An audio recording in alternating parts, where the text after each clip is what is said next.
Hi, everybody. This is Connor with Dingus Finance. I'm back after a little bit of a sabbatical because I started a new mood stabilizer, and I'm here to say that I am worse in a different way. I'm slightly more organized mentally. Obviously, I still have my ranting capabilities and other things like that. Still slightly obsessive about stuff. So, certain topics and things that I read about in my spare time on the internet don't sit with me the right way. And one of those things is the concept of FIRE, financial independence, retire early. The truth of the matter is that FIRE is pitched as being like this end-all solution to people working jobs that they hate. It is pitched to people, giving them this hope of like, oh, well, maybe if I save and invest extra and put my money into whatever and just barely get by and just put all of my time into working, maybe I can retire early and then I don't have to worry about anything ever again. We'll have all this free time for creativity and other things like that. When the truth of the matter is that I actually think that people need jobs. I think that people need to have that working life of going out and talking with adults and doing things at their job. And I feel that people need to have a feeling that they're actually producing something of value. So a lot of sales jobs, a lot of office jobs, all that sort of stuff don't really provide people with a sort of philosophical justification for their life. And it really quickly leads to you hating your job or feeling like you are totally locked in and dependent on it. The truth of the matter is that I think that a lot of people need to adopt the habits that will allow them to have a degree of financial independence and other things, but they need to also have that experience of going out and actually working and socializing with other people. Now, you could say that you hate people, but the truth of the matter is that in any workplace or in any organization that you happen to be within, you will end up finding people that you can relate with and talk about issues with, and it makes the job or the task at hand a little bit more enjoyable. And even introverts, self-proclaimed introverts, I feel still have a fundamental need for socialization. Obviously, the internet does not do that. The internet and relationships on the internet and networking on the internet doesn't provide you anything of actual value.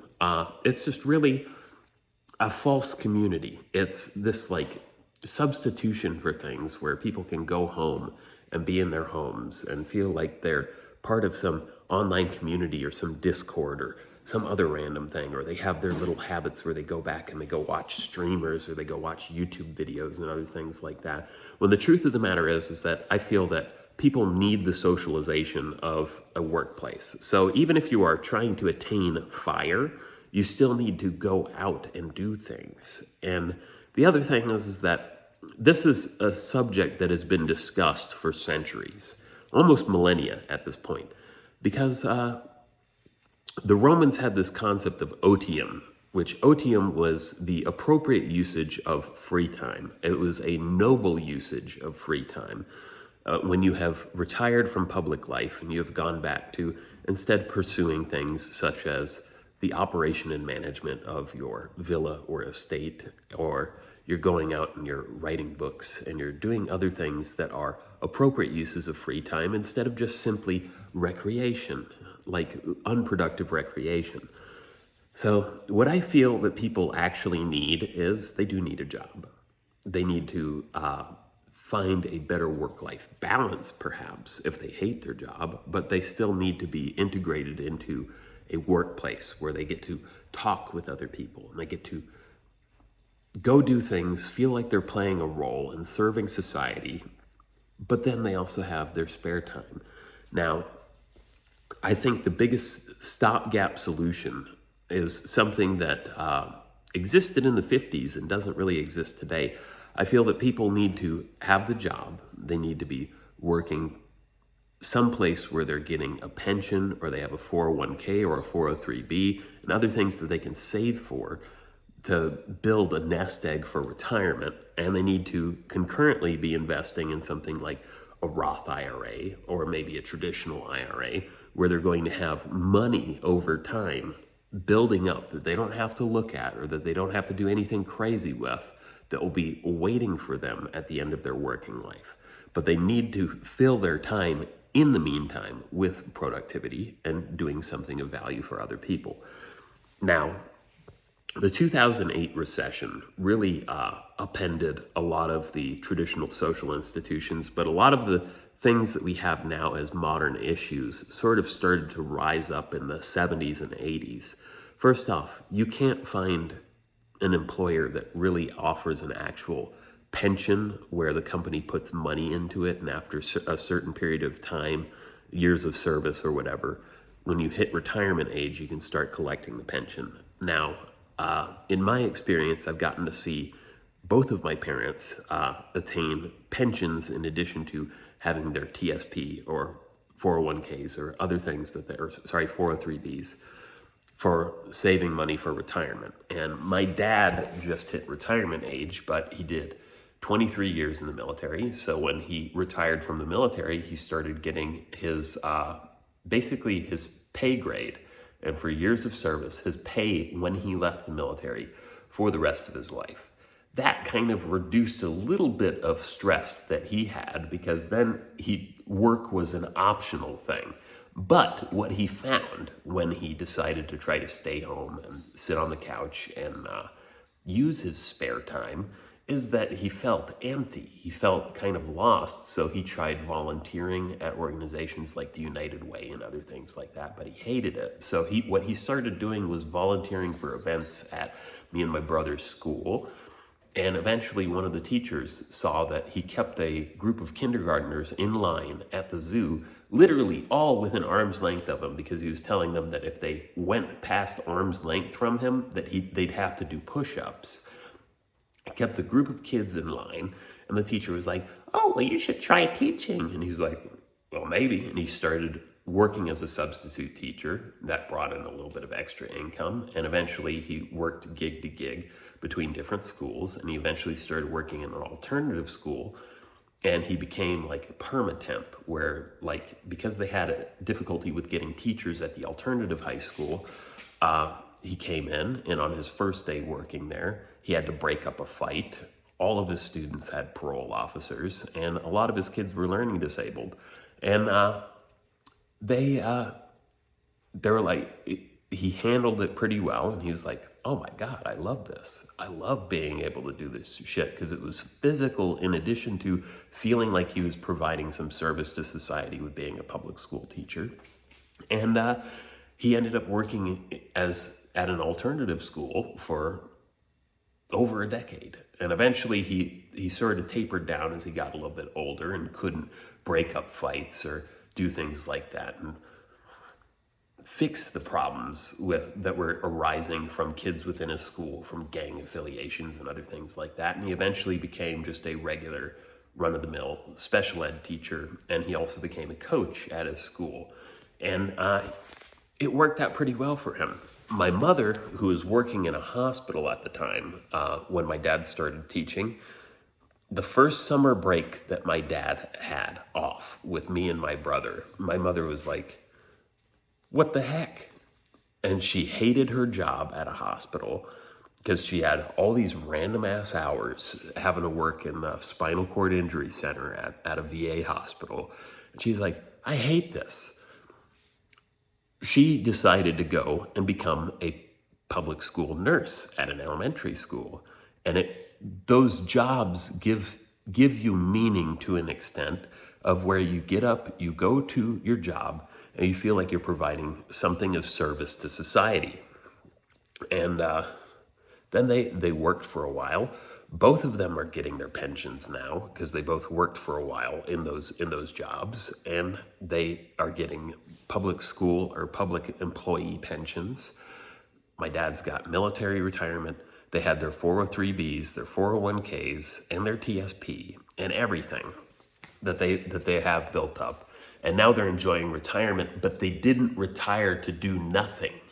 Instead, they've gotten involved in the American Legion, the VFW, a bunch of organizations. They're both very involved in their respective churches because my dad goes to a Catholic church and my mom goes to a Lutheran church because that was how I was raised. I am baptized a Catholic, and I'm a Catholic basically. But that is an appropriate usage of your free time. A lot of people are trying to retire early, but then they find that they have nothing to do with it, or they retire and they get a condo in some like cheap place like Thailand or the Philippines, and they're like, oh well, I get to go to the beach every day or whatever it is, but that doesn't actually provide you with any meaning. And oftentimes a lot of the people who have attained early retirement have an emptiness inside of them. So what I am advocating is you need to go out, you need to get a job. If you hate your job, just work it for long enough to be able to build up some savings and investments where that will grow on its own. And then you just kind of downshift into something else that is able to pay your bills, is able to give you benefits such as medical coverage or other things like that, or even an opportunity to contribute to another retirement account, but it's a little bit less strenuous. And you just go do that. Just get involved with that. I mean, some jobs pay pretty well and they have decent benefits, and you can go there and you can do your thing and you don't really feel that empty at the end of the day. You just have to go and fill your free time with things that you like to do. You need to keep yourself physically engaged, and that involves working out, going to a job that makes you physically tired, perhaps, not just mentally tired, but all of those things will end up making you feel a little bit better. Like, I have schizophrenia and I have a number of issues, but I've been able to maintain a full-time job for a while, and that provides me with meaning, but I come home every day tired and like physically tired. And I think that that is important to my own mental well-being because my sleep is improved. I don't have any times where I'm staying up very late and other things like that. I have a place where I get to go and I get to talk with other people and do my thing. I get to put my money into retirement accounts and other things like that. And I've signed up for almost every form of insurance at my workplace as a guarantee, because insurance, maybe I'll make another video about it, but insurance and all the different forms of insurance that are provided inside of this country through your employer or through the private market actually just reduce the amount of stress that you have to have about various things inside of life. But so I'm signed up for all of that. I have a 401k. I take my vacation days. I go do things. I try to get myself busy, and I keep busy, because for anyone that has a mental illness or mental problems, time is a prison. But if you keep yourself occupied in the middle of it, it doesn't suck as much. You don't feel lost or empty. You find that when you take on responsibilities and when you take on things where you're continuously just keeping yourself occupied with stuff, it provides you with a structure, and it gives you a little bit more, what's the word for it? Time is less of a prison. You're suffering a little bit less, even though you're suffering in a different way. And I feel that the worst type of suffering is actually like the sort of philosophical sense of suffering, of where you don't feel like there's any meaning to what you're doing. Because anything else, like physical pain or like physical pain and things that cause you physical pain or whatever else, I feel is like a different sort of suffering than philosophical suffering.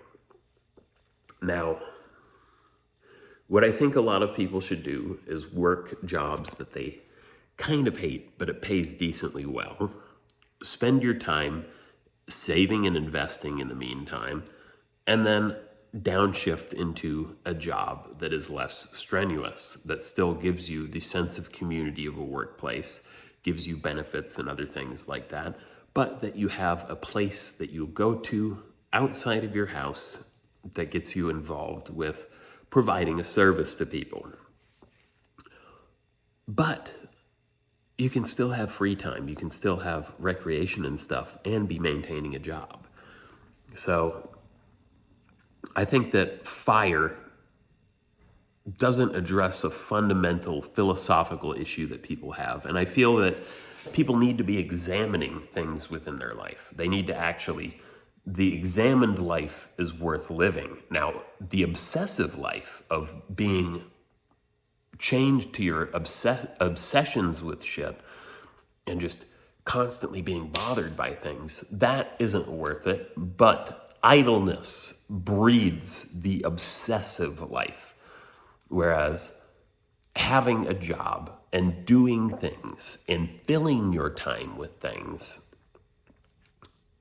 doesn't lead to the level of suffering that you get from just like having a lot of free time. So make the right financial decisions. Just whatever it is, just keep watching videos on YouTube. Figure out things. If you feel that there's a problem and something's bothering you, look up what other people's solutions happen to be on it. Whether it's Google or other things, you'll find blog posts from maybe 5 years ago that discuss issues that you might be facing or you might be bothered with. Just, you have a problem that's bothering you, you find the solution, you work towards that solution, but you keep doing stuff that provides you with meaning. Now, there's a couple of other YouTubers. There's the alternative finance space, which is people that talk about job advice and other things, and maybe alternatives to what the current system of FIRE or what the current beliefs inside of investment and things happen to be. They provide some solutions. Now, there's a YouTuber named Luke Smith, sorry, I don't know if his name's Lucas or not. Luke Smith happens to make content about homesteading, and he makes content about a variety of topics. And he's fairly eloquent, but what he has done is he has downshifted his life and he has switched to homesteading. And that's what he fills his time with. That's what keeps him busy. That's what provides him with a degree of meaning. And he's still a content creator on the side. That is kind of, I feel like, the only justifiable form of FIRE, is downshifting to keep yourself occupied with other things that are productive and are things that have traditionally structured and provided meaning to people's lives. Whether it's a trade or whether it's like farming or other things like that. And in our own experience, me and my wife, we have chickens. We sell eggs. We keep ourselves busy with things. We do gardening. We do canning. We do a bunch of different things that keeps our time filled. We also have 2 children, which keeps our time filled during the week. And then on the weekend, they get to be doing things with us. But really, find a job that makes you feel productive. Go for that community. If you have some extra time, go join organizations. Go join the Lions Club, the Kiwanis, Rotary Club, Knights of Columbus, even the Freemasons. I don't care what it is. Go do something that you go to that is a space to do socializing. Go join a bowling league. Go to the pool hall and shoot pool with people. Do stuff in your spare time. Schedule it too, so that you have something that, regardless of what you're doing, you don't have idleness. You have something to go do at a specific time to fill that time. Going home, retiring early. I've seen a number of YouTubers that say that they've attained FIRE, but all they do is they either produce content as a form of to try to monetize it, to get a little bit extra money in, because they realize that having a bunch of free time sucks. And you can't fill it and have a meaningful life just spending it on the internet and Discords and watching YouTube content. So this is just a simple video. I'm gonna upload this. I'm gonna try to stay active. But once again, I keep myself busy. So anyway, y'all take care now. Y'all have a good day. Bye.